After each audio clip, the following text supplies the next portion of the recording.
చూడండి ఎవరు ఎటువంటి వాళ్ళు చైర్మన్లు అయ్యారు, మిట్పల్లిలో కానీ కొరుట్లలో కానీ పారిశ్రామికవేత్తలు డబ్బులు ఉన్నోళ్ళు. ఆ సంస్కృతి మళ్ళీ తిరిగి రావాలని చెప్పేసి నేను కోరుకుంటున్నాను. ఇంతకుముందు అన్నట్టు మిట్పల్లిలో 30 సంవత్సరాల నుంచి కాంగ్రెస్ పార్టీ ఇక్కడ మున్సిపాలిటీ గెలవలేదు. దాదాపు 10-15 సంవత్సరాల నుంచి 10 సంవత్సరాల నుంచి ఏదైతుందో బీఆర్ఎస్ అధికారంలో ఉంది. ఎవరైతే కాంగ్రెస్ పార్టీ జెండా మోసినరో, ఎవరైతే కాంగ్రెస్ పార్టీ కోసం జైలుకి వెళ్ళినరో, ఎవరైతే కాంగ్రెస్ పార్టీ గెలవడానికి నిరంతరం కృషి చేసినరో వారికి టికెట్లు ఇవ్వాలని చెప్పేసి నేను ఇప్పుడు కాదు, ఇంతకుముందు కూడా మన కాంగ్రెస్ పార్టీ నియోజకవర్గ ఇన్ఛార్జ్ నరసింహరావు గారిని కోరడం జరిగింది. ఇంతకుముందు ఏదైతుందో మన మంత్రి అడ్లూరు లక్ష్మణ్ కుమార్ గారిని కోరడం జరిగింది. అంతేకాకుండా పీసీసీ అధ్యక్షులు ఏదైతే మహేష్ కుమార్ గౌడ్ గారిని కూడా అడగడం జరిగింది. దాంతోపాటు నేను మొన్న మీనాక్షి నటరాజన్ గారితో ఫోన్లో మాట్లాడినప్పుడు, ఎప్పుడైతే డీసీసీ ఎన్నికైందో అప్పుడు వారు ఫోన్ చేసినారు. అప్పుడు కూడా నేను చెప్పింది ఏంటంటే, రానున్న మున్సిపల్ ఎన్నికల్లో, రానున్న ఎంపీటీసీ జెడ్పీటీసీ ఎన్నికల్లో ఎవరైతే పార్టీ జెండా మోసిండ్రో, ఎవరైతే పార్టీ కోసం కష్టపడిండ్రో వాళ్ళని గుర్తించండి, వాళ్ళకి అవకాశం కల్పించండి అని చెప్పడం జరిగింది. నేను తప్పకుండా ఎవరైతే కాంగ్రెస్ పార్టీ కోసం కష్టపడ్డారో వారి, ఇంతకుముందు అజీం అన్నట్టు వారి కోసం తప్పకుండా మనం కష్టపడదాము. ఈ యొక్క సూచనలు సలహాలు ఏదైతుందో మన నియోజకవర్గ ఇన్ఛార్జ్ నరసింహరావు గారి దృష్టికి తీసుకెళ్దాము. అంతేకాకుండా మన జిల్లా పెద్దలు ఎవరైతే ఉన్నారో మంత్రివర్యులు అడ్లూరు లక్ష్మణ్ కుమార్ గారి దృష్టికి తీసుకెళ్దాము. అలానే పీసీసీ అధ్యక్షులు వారి దృష్టికి కూడా తీసుకెళ్దాము. అంతేకాకుండా అన్నిటికంటే ముఖ్యమైందంటే, మనము ఈసారి మున్సిపల్ గెలవాలనుకున్నట్టయితే తప్పకుండా మనపైన బాధ్యత ఉంది.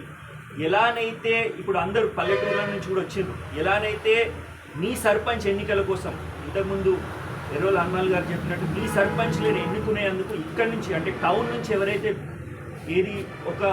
మనం ఈ టౌన్ నుంచి ఊర్లకు వచ్చి ప్రచారం చేసినానో అట్లపైన కూడా మీ పైన బాధ్యత ఉంది. ఈసారి ఏదైతే మున్సిపల్ ఎన్నికలు వచ్చినప్పుడు మీరు కూడా ఇక్కడికి రావాలి, మీరు కూడా ఇల్లు తిరగాలి. తిరిగిన తర్వాత ఈ పార్టీ క్యాండిడేట్లు ఎవరైతే అభ్యర్థులు ఉన్నారో వాళ్ళ గెలుపు కోసం మీరు అందరూ కృషి చేయాలని చెప్పేసి మీ అందరినీ కోరుకుంటున్నాను. అంతేకాకుండా ముఖ్యమంత్రి రేవంత్ రెడ్డి గారు దాదాపు 2 సంవత్సరాలు అయింది సీఎం అయి, బ్రహ్మాండమైన పథకాలు తీసుకొచ్చింది. పథకాలు ఏంటంటే ప్రతి ఒక్కరు మనపైన ఆరోపణ ఏముంది, బీఆర్ఎస్ యొక్క ఆరోపణ ఏముందంటే, ఏదైతే మీరు హామీలు ఇచ్చిండ్రో హామీలు నెరవేర్చలేదని చెప్పేసి వాళ్ళు ఒక దుష్ప్రచారం చేస్తున్నారు. ఆ ప్రచారాన్ని మనం తిరిగి కొట్టే అవసరం ఉంది.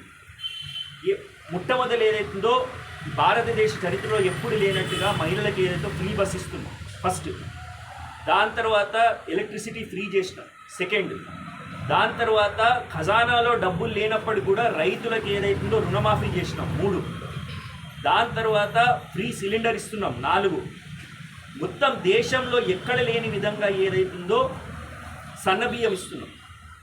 అదే కాకుండా మొత్తం భారతదేశంలో ఎక్కడ జరిగినట్టుగా మన యొక్క రాష్ట్రంలోనే ఒక సర్వే జరిగింది. సర్వేలు జరిగిన తర్వాత బీసీలు ఎంతమంది ఉన్నారు, ఎస్సీలు ఎంతమంది ఉన్నారు, ఎస్టీలు ఎంతమంది ఉన్నారు గుర్తించి బీసీలకు ఏదైతుందో 42% ఇచ్చిన ఘనత ఈ ప్రభుత్వాన్ని. కానీ కొన్ని కారణాల వల్ల ఏదైతుందో, కొన్ని సాంకేతిక కారణాల వల్ల అది కోర్టు ఏదైతుందో అని ప్రస్తుతం స్టే చేసింది. కానీ తప్పకుండా 42% బీసీలకు రిజర్వేషన్ కలుగుతుందని నేను భావిస్తున్నాను. మనపైన బాధ్యత ఏమైందో, ఈ ప్రభుత్వం చేపట్టిన కార్యక్రమాలు అనుకోండి, పథకాలని మనం అందరం ఏదైతే ఇంటింటికి తీసుకెళ్ళిన తర్వాత మన యొక్క క్యాండిడేట్స్ని, మన అభ్యర్థులను గెలిపించే పూర్తి కృషి చేయాలి. అందరం కూడా ఇక్కడ ఏదైతుందో ఎటువంటి భేదాభిప్రాయాలు లేవు. ఇక్కడ నియోజకవర్గ ఇన్ఛార్జ్ నరసింహరావు గారు ఉన్నారు, వారి ఆధ్వర్యంలో మనందరం పనిచేస్తాము.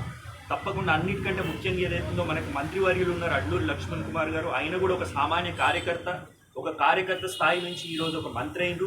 ఆయనకు మన బాధలు చెప్పుకుందాము, ఆయన అందరం కలిసి మనం వీలైతే వెళ్ళి ఆయనకు ఒక విన్నతి పత్రం ఇస్తాము. అలానే నరసింహరావు గారు కూడా ఒక విన్నతి పత్రం ఇస్తామా, లేకపోతే ఒక సలహా ఇస్తాం, సూచన ఇచ్చి ఏమని చెప్తామంటే, ఇక్కడ ఏది 26 వార్డులు కదా, మొత్తం 26 వార్డులలో మీరు సర్వే చేయండి. సరే, ఒక సర్వే ఉంది అంటే సర్వే చేయండి. ఎవరైతే గెలుపు గుర్రం ఉన్నాడో ఆ గెలిచే వ్యక్తికి ఇవ్వండి. కానీ ఆ గెలిచే వ్యక్తి తప్పకుండా కాంగ్రెస్ పార్టీ వాడు అయి ఉండాలి, 10 సంవత్సరాలు కాంగ్రెస్ పార్టీ జెండా మోసి ఉండాలి. సపోజ్ ఒక పలానా వార్డులో కాంగ్రెస్ పార్టీ జెండా మోసిన కార్యకర్త ఉన్నాడు, ఆయన గెలుపు అవకాశాలు తక్కువ ఉన్నట్టయితే కూడా ఆయనకి టికెట్ ఇచ్చి ఆయనకు మీరు ఆర్థికంగా ఏదైతుందో సహాయపడతారా, లేకపోతే ఆయన కోసం కృషి చేస్తారా? తప్పకుండా ఆయనని గెలిపించే బాధ్యత కాంగ్రెస్ పార్టీ పైన ఉంది, మా పైన ఉంది, ఇక్కడ ఉన్న నాయకుల పైన ఉంది. కాబట్టి మీకు మళ్ళీ ఏదైనా సలహాలు సూచనలు కావాలన్నా, మీరేమైనా సలహాలు కానీ సూచనలు ఇవ్వాలనుకున్నా కానీ నా ఫోన్ నెంబర్ మీ దగ్గర ఉన్నది. మన విజయన్న కూడా ఇక్కడనే ఉంటాడు, అట్లనే పెద్దలు ఇక్కడ మాజీ చైర్పర్సన్ గారు ఉన్నారు, ఇక్కడ ఉంటారు. మీరు ఎవరైనా సలహాలు ఇవ్వచ్చు, సూచనలు ఇవ్వచ్చు. కాకపోతే ఎన్నికలు ఎప్పుడు వచ్చినా కానీ, జనవరి ఫస్ట్ వీక్లో వచ్చినా కానీ, జనవరి లాస్ట్ వీక్లో వచ్చినా, ఫిబ్రవరి ఫస్ట్ వీక్లో వచ్చినా కానీ మనందరం ఏదైతుందో సిద్ధంగా ఉండాలి.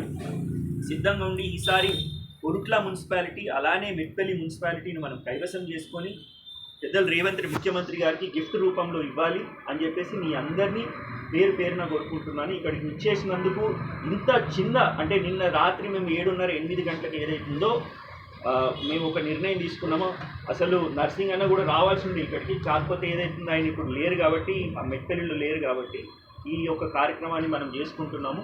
ఇక్కడ మీరు ఇచ్చిన సలహాలు సూచనలు కూడా తప్పకుండా ఆయనకు తెలియజేయడం జరుగుతుంది. మళ్ళీ మీ ఒక్కరికి ఒకసారి మళ్ళీ పేరు పేరున విజ్ఞప్తి చేసేది ఏంటంటే, ఈ రోజు నుంచి ఏదైతుందో మున్సిపాలిటీలో మీ యొక్క వార్డులో మీరు పోటీ చేయాలనుకుంటే మీకు ఎన్ని ఓట్లు ఉన్నాయి.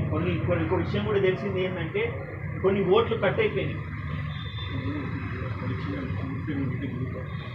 ఇప్పుడు ఏవైతే కొన్ని వార్డులలో కొందరు ఇప్పుడు నాతో అజీం మాట్లాడుతూ ఏమని చెప్పినాడంటే, ఆయన వార్డులో ప్రతి వార్డులో 1000 నుంచి 12-13 వందల ఓట్లు ఉంటే ఏదో కారణం చేత అయిన వార్డులో 2200 ఓట్లు వచ్చినాయట. ఇది కూడా మున్సిపల్ సిబ్బందికి, మున్సిపల్ కమిషనర్ గారికి అనుకోండి, కలెక్టర్ గారి దృష్టికి తీసుకొచ్చిన తర్వాత అసలు ఎందుకు ఇలా జరిగిందో కూడా వాళ్ళ దృష్టికి తీసుకొస్తాం. మీ వార్డులో కూడా మీకు ఎక్కడైనా ఇబ్బంది అయినట్టయితే, ఓట్లు లేని ఓట్లు కలిసినట్టయితే, లేకపోతే ఓట్లు పోయినట్టయితే మీరు నా దృష్టికి తీసుకురండి, లేకపోతే నర్సింగ్ అన్న గారి దృష్టికి తీసుకెళ్ళండి. తప్పకుండా మున్సిపల్ కమిషనర్ గారి దృష్టికి తీసుకెళ్తాము, కలెక్టర్ గారి దృష్టికి తీసుకెళ్తాము. రానున్న ఎన్నికల్లో 26 వార్డులలో కూడా మేము కూడా ఇంటింటికి తిరిగి మీ గెలుపు కోసం కృషి చేస్తామని చెప్పేసి నేను మీకు హామీ ఇవ్వడం జరుగుతుంది.